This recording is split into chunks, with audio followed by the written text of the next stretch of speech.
Welcome to Reading with Dad, where stories bring us together. The Secret Staircase, a Brambly Hedge book by Jill Barklum. It was a frosty morning. The air was crisp and cold, and everything sparkled in the winter sunshine. The little mice hurrying along the path turned up their collars and blew on their paws in an effort to keep warm. "Merry Midwinter," panted Dusty Dogwood, scurrying past Mr. Apple and the Toadflax children with a huge covered basket. Mr. Apple and the children were busy too, dragging great sprays of holly and trails of ivy and mistletoe toward the old oak palace. When they arrived at the gates, they heaped all the branches on the ground, and Wilfred tugged on the bell. Lord Woodmouse and Primrose, his daughter, opened the door. "Here we are," said Mr. Apple, mopping his face. "Do you want it all inside?" "Yes, please," said Lord Woodmouse. "We'll start by decorating the stairs." Eagerly, the children pulled the branches over the polished palace floors, and skidded their way into the great hall. "Are you two ready for tonight?" asked Lord Woodmouse. Primrose and Wilfred exchanged glances. That evening, after dark, all the mice would gather round a blazing fire for the traditional midwinter celebrations. A grand entertainment was planned, and Primrose and Wilfred had chosen to give a recitation. "Almost," said Primrose, "but we've still got to practice, and we need proper costumes." "You'd better see your mother about those," replied her father. "You can practice wherever you like." Leaving Clover, Catkin, and Teasel to go back to the wood with Mr. Apple, Primrose and Wilfred took themselves off to a corner of the hall and began to go through their lines. "When the days are the shortest, the nights are the coldest," began Primrose, drawing an imaginary cloak around her. "The frost is the sharpest, the year is the oldest," continued Wilfred. "Look out, you two!" interrupted Basil, bustling past with some bottles. "This is hopeless," sighed Primrose. "We can't rehearse here. Let's go and ask Mamma what to do." Lady Woodmouse was busy making caraway biscuits in the kitchen. She leaned on her rolling pin to listen to Primrose's tale of woe. "Why don't you see if there's something up in the attics for you to wear?" she said. "You could practice up there too." She packed a little basket with bread and cheese and a jug of blackberry juice, and shooed the children gently out of the kitchen. There were a great many attic rooms at the top of Old Oak Palace. Lady Woodmouse used them to tidy away things that might come in useful. Baby's blankets and rolls of lace, boxes of buttons, stacks of books, broken toys, patchwork quilts, pudding cloths, and old saucepans were all crammed together, higgledy-piggledy on the shelves. Primrose and Wilfred went from room to room, looking for a suitable spot for their rehearsal.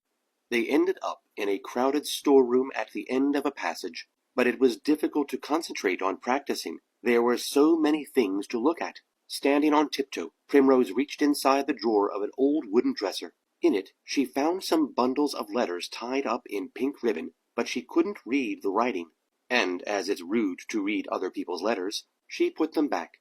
As she did so, she caught sight of a small key which had slipped down at the side of the drawer. "Look at this, Wilfred," she cried excitedly. "Let's see. Oh, it's only an old key," said Wilfred.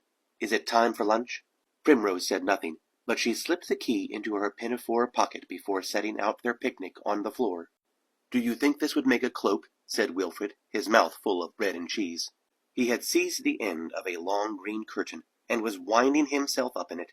As he turned toward Primrose, he caught sight of a small door hidden behind its folds. "Where does this go to, Primrose?" he asked.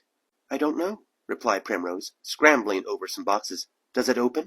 Wilfred pushed. The door was locked. He peeped through the keyhole and saw another flight of stairs on the other side of the door. "It's no good," he said disappointedly. "We can't get in." "If there's a keyhole, there must be a key," said Primrose, "and I think I have it here." She reached inside her pinafore pocket and handed the little key to Wilfred. He tried it in the lock. It fitted perfectly, and the door swung open. They found themselves in a dark-paneled hall at the foot of a long, winding staircase. The stair carpet must once have been beautiful, but now it was tattered and covered with dust. "No one can have been up here for years and years," whispered Primrose. "Shall we see what's at the top?" Wilfred nodded, so up the stairs they went, round and round. Primrose kept close behind Wilfred. She couldn't help feeling a little nervous. Suddenly, the stairs came to an abrupt end. They were standing in yet another hall, and there ahead was yet another door, but this time it was huge and richly carved. They went up to it, and Wilfred gave it a push. As the door opened, The children stared about them in amazement. They were standing in the most magnificent room. There were columns and carvings, and dark tapestries and paintings on the walls. In front of them, 2 golden chairs stood on a little platform. Everything in the room was covered in dust, and the air smelled musty and strange. "Where are we?" asked Wilfred. "I don't know," whispered Primrose. "I've never been here before." They tiptoed across the floor, leaving footprints as they went. "Maybe your ancestors lived here in the olden days, Primrose," said Wilfred, gazing at an imposing portrait. "Let's clean it all up and have it as our house," said Primrose. "We could keep it secret and come up here to play." As she spoke, she opened a cupboard and found it full of hats. "Wilfred, look at these. They're just right for tonight." A door at the end of the room led into a nursery. There was a canopied cot near the window, and all sorts of dust-covered toys were on the shelves. Wilfred peered inside an ancient trunk and pulled out a little suit with a high jacket and tight braided trousers. It was almost the right size for him. Neatly folded beneath it were dresses and cloaks, waistcoats and shawls, some trimmed with gold, and others studded with shining stones. The children held them up, one after another, and each chose an outfit for the evening and tried it on. "Perfect, and now we must practice." "Let's finish exploring first," said Wilfred. They seemed to be in a whole suite of rooms.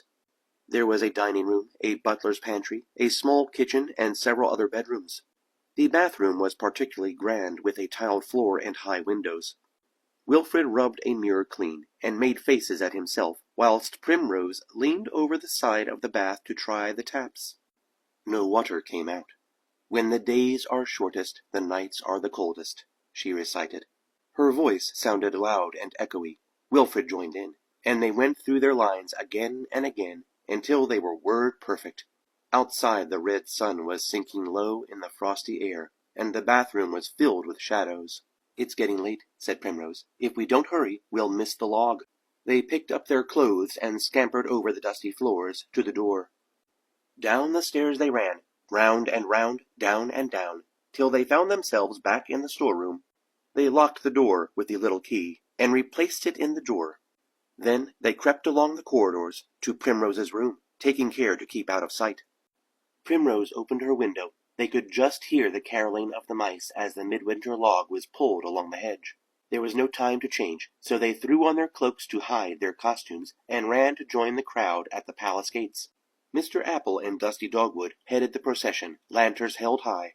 "Roast the chestnuts, heat the wine, pass the cups along the line. Gather round, the log burns bright, it's warm as toast inside tonight," sang the mice as the log came into view. Teasel, Clover, and Catkin were perched on the huge branch, and as it was dragged up to the palace gates, Primrose and Wilfred scrambled up behind. The mice pulled the log carefully over the threshold, and Basil threw some bramble wine onto the bark. "Merry Midwinter," he called. At last the log was here. The midwinter celebrations could begin. A fire had been laid ready in the hearth of the great hall, and the log was rolled onto it. Everyone was handed a cup of steaming punch. Old Mrs. Eyebright was to light the fire, and she held up a burning taper. "To summer," she announced, and Mr. Apple stooped to help her thrust the taper into the fire. "To summer," echoed the mice. The bright flames licked the mossy bark, and soon the log was ablaze. The mice helped themselves to supper, which was spread on a table near the fire, and Basil refilled their cups. "Why don't you take off your cloak, dear?" said Lady Woodmouse. "It's very hot here by the fire." "Not just yet, Mamma," said Primrose. "I'm still a bit chilly." When they'd eaten all they could, they drew their chairs up round the hearth, and the entertainment began. Mr. Apple made huge shadows on the wall by standing in front of the fire. He made the shape of a weasel with a mean little eye, and a snake's head, a fox, and with the aid of a curtain, a bat. The little mice squealed and laughed. Next, Basil played a jig on his fiddle, and Dusty did some conjuring tricks. Then they tried to pass a crab-apple round the circle, holding it under their chins, and after that Lord Woodmouse told stirring tales of olden times. Primrose and Wilfred nudged each other.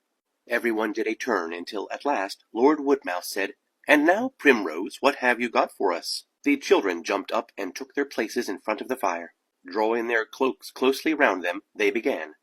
"Midwinter, when the days are the shortest, the nights are the coldest, the frost is the sharpest, the year is the oldest." The sun is the weakest, the wind is the hardest, the snow is the deepest, the skies are the darkest. Then polish your whiskers and tidy your nest, and dress in your richest and finest and best. For winter has brought you the worst it can bring, and now it will give you the promise of spring. Primrose and Wilfred threw off their cloaks and donned their hats with a flourish. The audience gasped to see the beautiful clothes which sparkled in the firelight, and then clapped and cheered louder than ever. The applause went on for so long that Lord Woodmouse had to ask them to do it all over again. At last, Primrose and Wilfred went back to their seats. "That was wonderful," whispered Lady Woodmouse, hugging her. "Wherever did you find those beautiful clothes?" Primrose glanced quickly at Wilfred. "In the attic," she mumbled, hoping that her mother would not ask any more awkward questions. Luckily, at that moment, Basil started to tell one last story, and everyone settled down to listen. Primrose and Wilfred gazed at the fire and thought of all the lovely games they would play in their house at the top of the secret staircase. Soon their heads began to nod, and in no time at all they were both fast asleep. The end.